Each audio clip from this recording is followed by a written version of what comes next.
رکھے. آج کل نام بھی نئے نئے چل پڑے.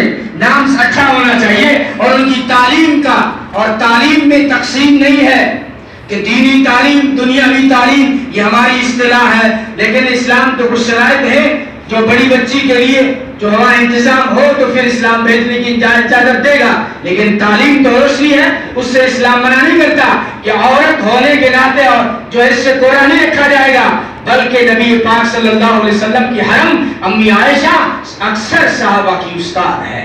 نبی کے دنیا سے رحلت فرمانے کے بعد پردے کے پیچھے بیٹھ کر ہزاروں صحابہ کرام کو درس دیا، اور کامیاب مدرس کے ساتھ ساتھ میں مدینے کی کامیاب ترین لیڈی ڈاکٹر تھی امی عائشہ.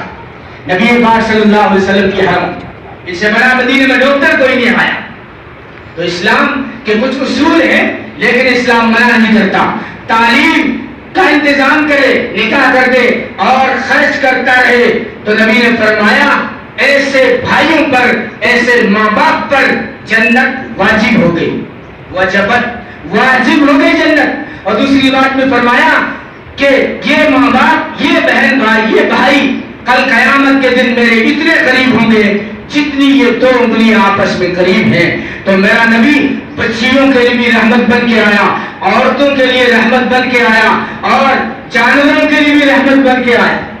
اونٹ آ کے شکایت کرتا ہے، اللہ کے رسول آپ کا جانثار وفادار مجھے چارہ کم کھلاتا ہے اور بوجھ زیادہ ڈالتا ہے. نبی نے فرمایا اس سے ڈانٹ کے کہ آج کے بعد میں اونٹ کو چارہ زیادہ ڈالا کرو اور وزن کم ڈالا کرو. اگر نہیں کھلا سکتے ہو تو اسے کھلا چھوڑ دیا کرو، جانوروں پہ ظلم نہ کرو. جب جانوروں تک کے اسلام نے حقوق بتائے ہیں تو انسانیت پہ ظلم کی اجازت کیسے دے گا؟